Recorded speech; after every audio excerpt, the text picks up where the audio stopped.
Hi, it's Steve. Today we'd like to show you how to change the defrost heater on your refrigerator. It's a really easy job. All we're going to need is a 1/4-inch nut driver, a long flat blade screwdriver, and a pair of needle nose pliers.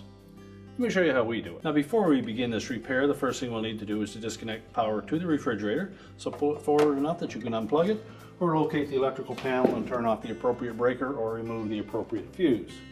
Now next we'll want to remove all the items that are in the freezer. We'll also remove any freezer shelves that are. Slide that out and set it aside. Now if your model has an ice maker in it, you'll want to remove that as well.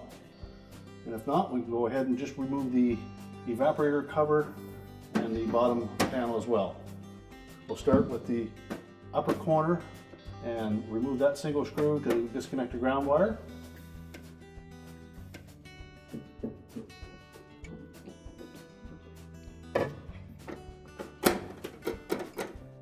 Just lift away that little cover. Just tilt it so that the tab disengages. And then pull that wire harness connector off for the ground wire. And next we'll remove the remaining 4 screws.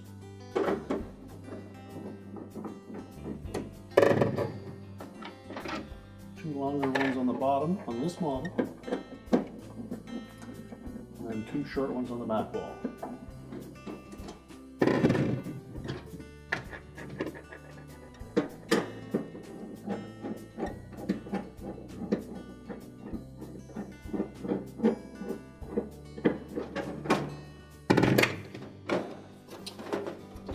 We'll lift that bottom panel off and set that aside. We'll also want to remove these 2 styrofoam air deflectors. Just gently pull those out of the freezer floor. And if there's a frost buildup here, you may need to melt all of that first. We don't want to damage these styrofoam blocks. So once it's completely defrosted, simply pull those out and carefully set them aside.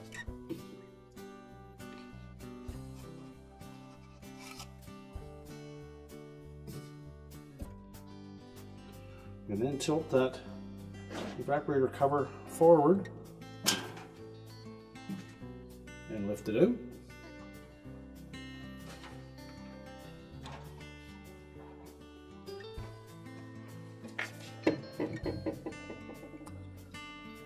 Next we'll locate the harness connector for the defrost heater.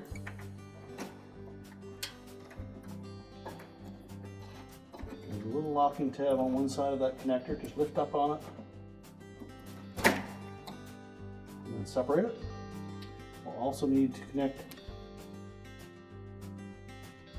We'll also want to disconnect the other end of that ground wire. Just tuck that out of the way for now. Next we'll need to remove this little styrofoam block on the left hand side here. So again, make sure that it's completely defrosted, and then just very carefully slide that away from the tubing. Use caution in this area as those fins are very sharp.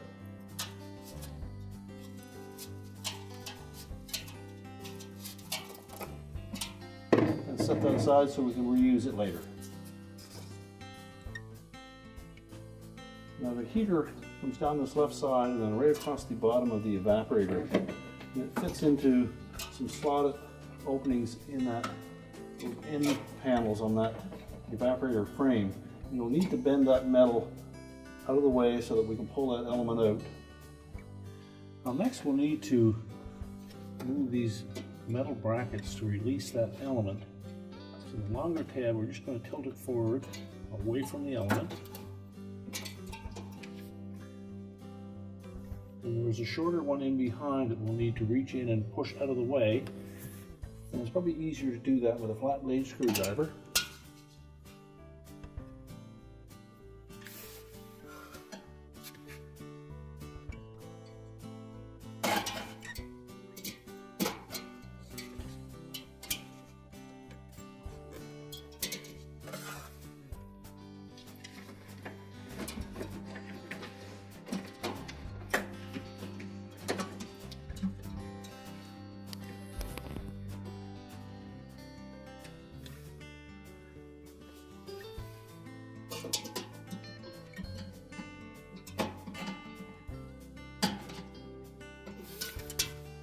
Just bend that down enough that you can get that element free.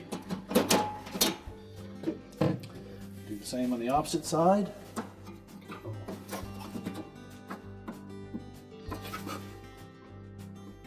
Bend that long tab out of the way, and then in behind you'll see a short one that holds the back side of that element.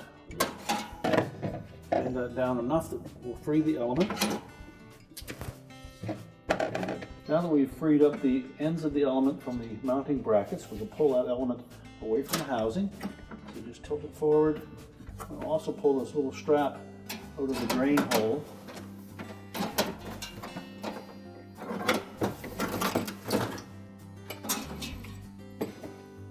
And we'll remove that and attach it to the replacement element. It's held in place with a 1/4-inch hex head screw. So we'll just remove this strap.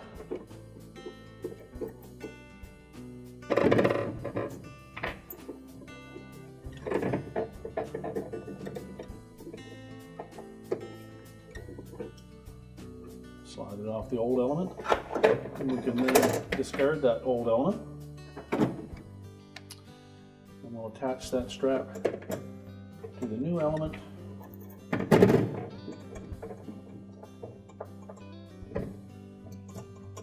We'll insert the screw, but we won't tighten it yet until we have it placed in the drain hole. Well, next we'll set that element into the evaporator housing, and then we'll engage the end into the mounting bracket and bend the tabs back to hold it in place.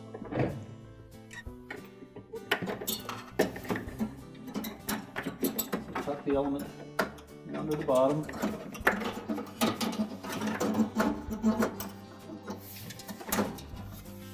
And slide that strap down into the drain hole.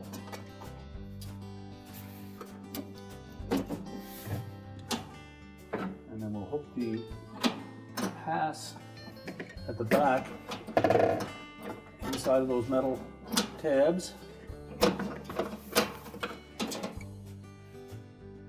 And then we'll bend those over to hold the element in place.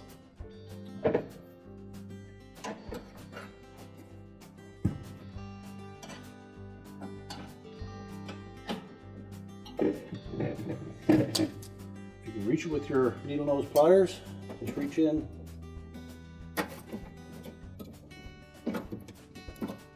Hold that bracket back up into position.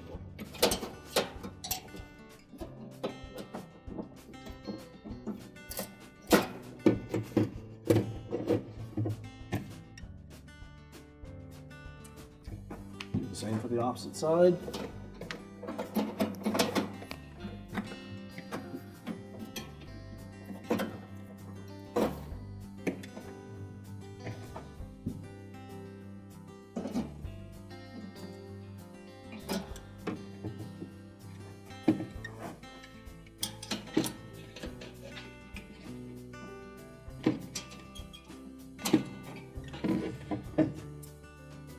Just make sure that both of those tabs secure that element to the back. Then we can tilt it up level and rotate the front tabs into position.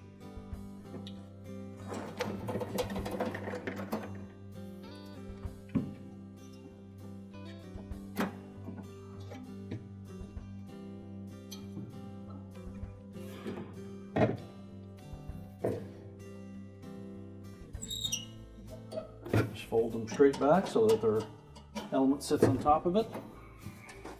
Do the same for the opposite side.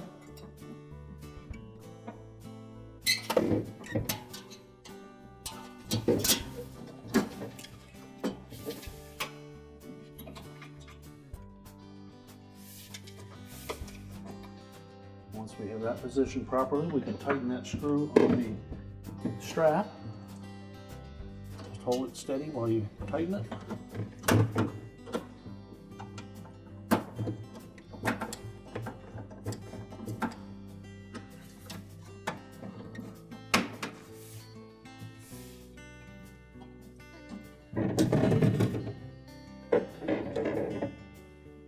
Next, we'll reconnect the wire harness to the element.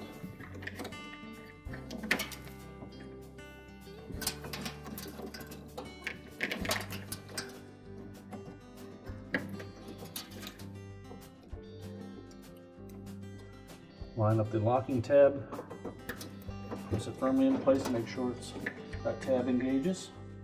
You can reconnect the bottom ground wire to that housing.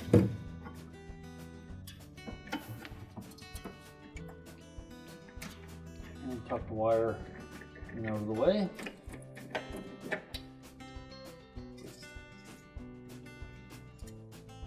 Now we'll reinsert that little styrofoam block.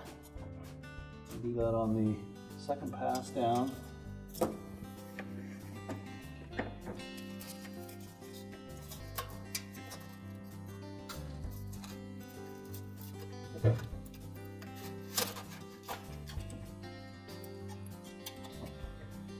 Caution not to damage that, and then press it until it touches the back wall. Well, next we'll put the evaporator cover back on.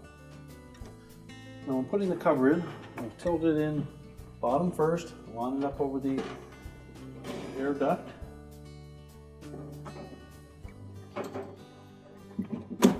And then rotate it up into position.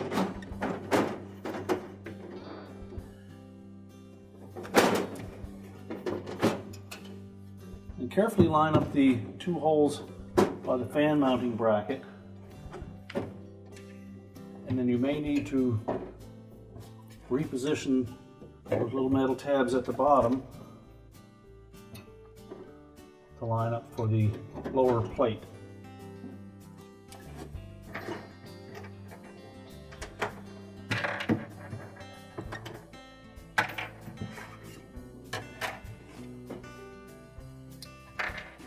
Install the top screws first.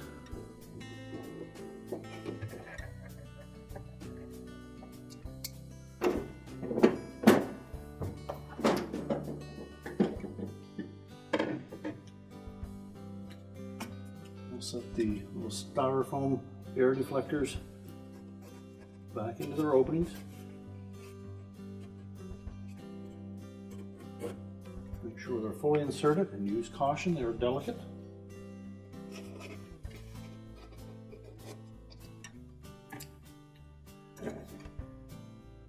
Next, put that lower shield in place.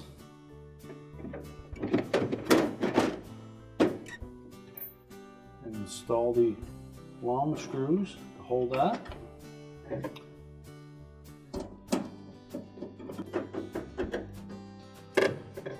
Then reconnect the ground wire at the back, make sure it's attached to that tab. Well, next we'll put the cover over that opening, make sure the harnesses are tucked inside, and then install that little tab into the opening, and then reinstall the screw.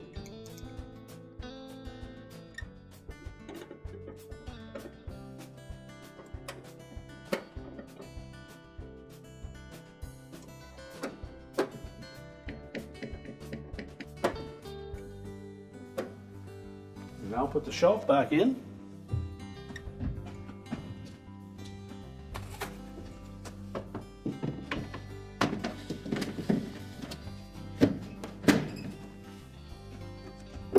We're ready to reload the freezer, plug the unit back in, and our repair is complete.